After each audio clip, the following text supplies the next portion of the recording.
Tragedi macet hingga belasan jam yang menewaskan 18 pemudik jelas menjadi catatan penting. Di jalan tol macet siapa yang tanggung jawab? Satu, Kementerian PUPR. Mendagri Cahyokumolo mengeluhkan Jakarta kini semakin macet. Kemacetan di Jakarta sudah menjadi hal yang biasa, bahkan nggak jalan sama sekali, saya stuck dari tadi. Dan Rahma berbagai hal memang menjadi penyebab kemacetan. Kemacetan terekam di persimpangan Jalan Santa. Pada pagi hari ini kemacetan semakin parah. Rombongan Presiden Joko Widodo yang sempat terjebak kemacetan. Sementara untuk mengatasi kemacetan jelang arus mudik Lebaran, menjadi kota dengan peringkat ke-29 termacet di dunia pada tahun 2023. Terjebak kemacetan sudah jelas membosankan. Terima kasih ya. Terima kasih. Sistem transportasi massal di Jakarta selama hampir 40 tahun tidak mengalami perubahan signifikan. Yang ketiga, kita nggak pernah membangun transportasi massal berbasis rel.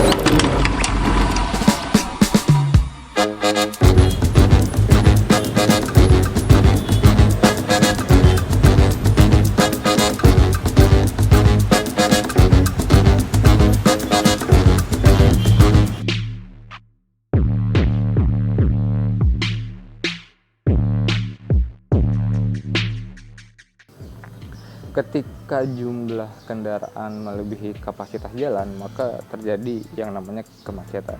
Banyak faktor umum penyebabnya seperti bertambahnya jumlah kendaraan, penyempitan ruas jalan karena terjadi kecelakaan, penyempitan ruas jalan karena parkir sembarangan, terjadi pembangunan atau pemeliharaan pada sebuah jalan, dan para pemotor yang berteduh di bawah terowongan. Lajur yang seharusnya dipergunakan untuk akses berkendara menjadi tidak berfungsi kan, karena orang-orang berhenti di sana hanya untuk berteduh.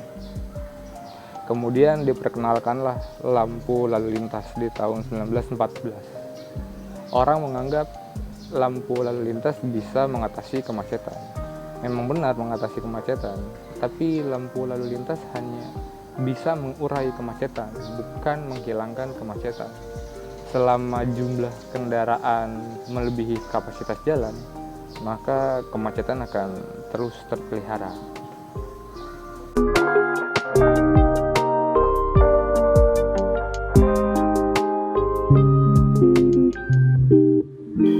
Dalam 10 tahun terakhir, pertumbuhan jumlah populasi di Indonesia itu sekitar 1,2% per tahun. Meskipun peningkatan infrastruktur jalan terjadi di mana-mana, kemacetan masih menjadi sebuah masalah di kota dan di daerah lokal. Pertumbuhan jumlah populasi tidak sejalan dengan pertumbuhan infrastruktur jalan, yang sebagian besar kan jalan itu tidak bertambah, hanya mengalami pelebaran. Dan transportasi publik di Indonesia ini masih belum dikatakan cukup baik. Sebagai contoh, perjalanan dari Cilegon ke Cibarusah atau dari Banten ke Bekasi. Perjalanan ini masih perlu menggunakan 4-5 moda transportasi yang berbeda. Ditambah angkutan kota yang sering menurunkan penumpang di tengah perjalanan. Karena kan supir ingin cari rute baru yang banyak penumpangnya, kejar setoran. Juga harga yang masih sering dimanipulasi. Dan juga menjadi permasalahan ketika perjalanan berlangsung hingga larut malam karena nggak ada transportasi publik kan. Gue mau cerita waktu gue kuliah. Jadi kan gue pernah magang di salah satu proyek flyover di Jakarta Selatan. Di latar belakang itu gue jabarkan permasalahan lalu lintas yang ada di Jakarta. Seperti contoh mobilisasi perlintasan kereta api yang setiap 5-8 menit itu kan menyebabkan kemacetan yang luar biasa. Maka dari itu Pemkot menerbitkan aturan untuk kendaraan ketika melintasi perlintasan kereta api ini harus menggunakan jembatan. Selain meminimalisir kemacetan juga menurunkan angka kematian kan. Sudah begitu banyak orang yang meninggal tertabrak kereta api ini.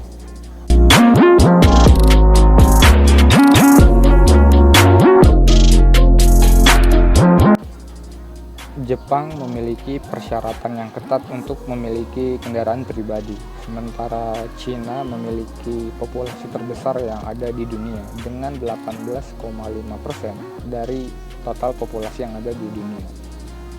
Manufaktur di kedua negara tersebut bisa dikatakan cukup merata ya, sehingga tidak ada penumpukan populasi di wilayah tertentu. Di negara Cina saat merayakan tahun barunya itu sekitar 600 juta orang pulang ke kampung halamannya, angka yang 9 kali lebih besar dari pemudik yang ada di Indonesia.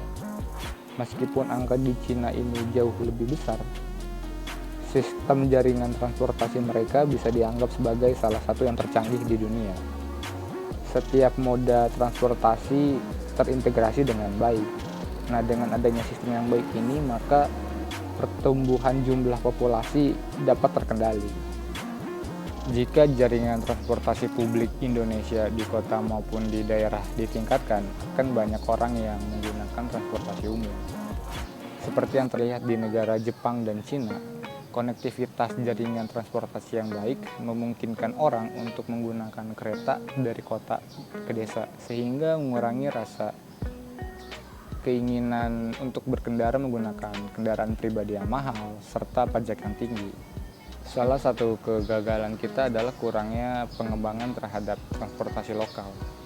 Ketika menggunakan bis atau kereta, sulit untuk mendapatkan layanan transportasi umum pada malam hari. Sehingga kan menyebabkan kekhawatiran akan kejahatan seperti perampokan dan begal. Akhirnya orang-orang menggunakan kendaraan pribadi yang semakin memacetkan lalu lintas. Di awal abad 21 ketika pabrik motor pindah ke negara Indonesia ini disambut antusias oleh para pekerja dan industri lokal. Sebenarnya di satu sisi ini juga menjadi sebuah bencana untuk masa depan. Karena dengan meningkatnya jumlah kendaraan pribadi ini berdampak negatif untuk lalu lintas dan transportasi lokal. Pada saat itu juga kondisi transportasi publik kurang perhatian seperti jadwal yang tidak teratur, rute yang tidak terorganisir. Orang-orang juga kesulitan untuk akses dari desa ke kota kan. Ya akhirnya orang-orang memilih menggunakan kendaraan pribadinya. Infrastruktur dapat terbagi menjadi terbangun dan terpakai. Seperti contoh Transjakarta, ini sangat membantu masyarakat yang ada di Jakarta. Kemudian infrastruktur terbangun namun tidak terpakai. Ini pernah kejadian di Bandara Internasional Kertajati Majalengka. Proyek senilai 2,6 triliun mati suri selama 2 tahun. Tapi di 2023 ini sudah kembali beroperasi. Dan yang terakhir, infrastruktur terbangun namun dalam keadaan kacau. Sebagai contoh pada jalan tol, di beberapa titik krusial itu tidak memiliki fasilitas penyelamatan untuk jalur remblong. Dan juga sering terjadi mobil yang parkir di area tersebut kan.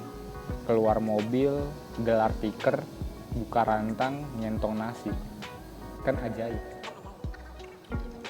Kemudian kualitas jalan tol, jalan nasional, apalagi jalan daerah juga masih buruk ya. Sering ditemukan lubang yang terjadi pada jalan ini kan. Bisa juga sebenarnya bukan kualitasnya yang buruk ya, tapi tidak ada aturan atau regulasi terhadap berat kendaraan yang boleh melintas gitu. Ya akhirnya kan rusak-rusak lagi kan jalan ini. Selain itu, sistem jaringan kereta api di negara Indonesia ini juga menjadi perhatian. Ketika melihat negara seperti Korea, Jepang, Cina, Qatar, Dubai, itu untuk akses ke gate bandara bisa menggunakan kereta MRT. Jadi setelah melangkah keluar dari pesawat, kita bisa langsung akses kota terdekat menggunakan kereta MRT. Kalau di Indonesia ini kan berbeda ya, dia terpisah. Ada kereta dalam bandara, ada kereta dari luar. Jadi kan ini menjadi sebuah anggaran lagi kan. Karena kebutuhan transportasi selalu meningkat, maka diperlukanlah infrastruktur transportasi baru, salah satunya pesawat. Tapi pesawat ini tidak bisa terus kita tambah, karena lalu lintas di udara itu harus kita jaga. Maka dari itu hadirlah kereta cepat ini yang mampu membawa banyak penumpang dari titik terjauh. Kereta cepat di seluruh dunia memiliki kecepatan berkisar 400 sampai 600 km per jam. Yang membedakan dari transportasi publik lainnya adalah kemampuan akselerasinya. Kereta cepat memungkinkan efisiensi waktu dengan jarak tempuh yang sangat jauh. Seperti misal kereta cepat Shinkansen yang ada di Jepang. Lintasan terjauhnya ada di Tohoku Shinkansen dengan panjang lintasan 675 km. Dan total panjang lintasan Shinkansen di Jepang telah berkembang menjadi 2.830 km.